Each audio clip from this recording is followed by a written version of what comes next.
Hi, this is Dan Bullard, retired electronics engineer, hanging out on the river one more time. And I wanted to show you a really fun experiment I did with harmonics.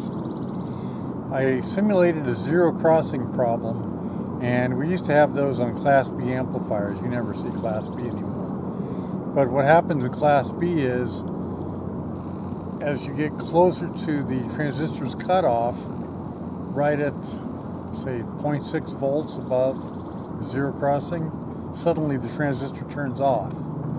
And then the lower transistor turns on at minus 0.6. And so for some amount of time, the signal goes dead, goes absolutely flat. And that was kind of a cool thing. And it doesn't really make a lot of difference to the sound or in the harmonics. It just doesn't make any difference. However, it does let us do some fun things to find out how harmonics really work. So in this picture, the bottom signal, at least on the left-hand side, the bottom signal, which I think is green, is where it goes flat. Okay, so it goes flat and then stays flat all the way across and then rejoins the normal wave there. And that's multiplied by 1. Okay, anything multiplied by 1 is itself. But then I do the FFT, and then I multiply all the harmonics by 0.75. Now I multiply those by 0.75, and then I do the inverse FFT, and that results in the signal that is blue, just above that green signal. And what has happened is that it reduces the amplitude of the distortion quite a bit. You can follow the blue line all the way across. So if you reduce the amplitude again, I reduce the amplitude of the harmonics by to 0.5, the original value, and that looks like it's yellow or a light green. It's hard to tell. And so the area is reduced even more by what? Looks like about half of what it was before. I mean, basically, it's all proportional.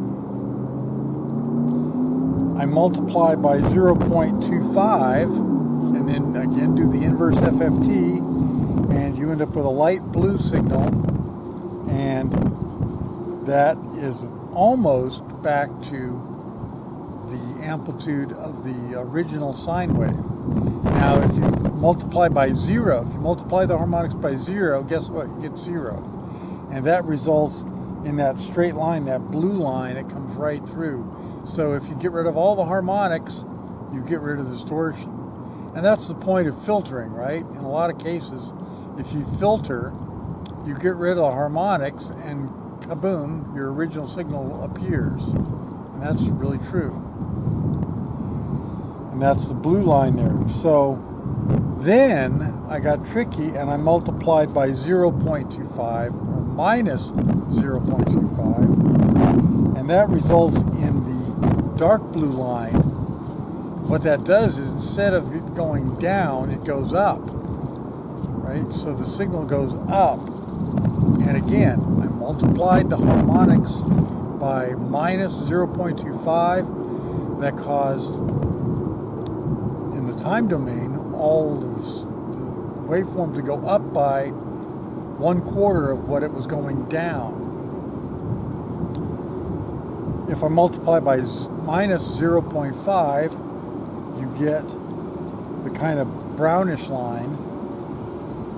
If I multiply by minus 0.75, I get that looks like very dark gray line. And if I multiply by minus 1, I get the very top line, at least on the left-hand side, and of course it crosses over in the middle and ends up being the lowest signal there. So when you look at these signals, you notice that the amplitudes are exactly proportional to what I did to the harmonics. The harmonic amplitudes control the time domain wave. And the time domain wave, the distortion controls the amplitude of harmonics. It's super easy. So that's Bullard Laws of Harmonics number 1. But Bullard Laws of Harmonics number 2 is in there too, because why? Because notice that the angle at where these distortions start and stop always happens at the same point, the same place. So the signal's going along happily, coming down, and then suddenly it diverges. And then they cross over in the middle, and then they come back together at the other end. And I don't know what that angle is, but the angle is determined by the harmonic signature. I changed a lot of things in harmonics, but I never changed the individual harmonics. I changed them all together. The harmonic signature is always the same. And since I didn't disturb the harmonic signature, I didn't change the angle. The angle remains the same. So Law 1 and Law 2 is demonstrated here. It's really cool. I think it's really cool. Now, realize some people probably would agree with you that Law 1 is true, but nobody knows what Law 2 is about. Nobody has any idea what Law 2 is. And it's mine. That's my discovery, my invention. Okay? All right, that's it for today. This is Dan Bullard from the river. See you later.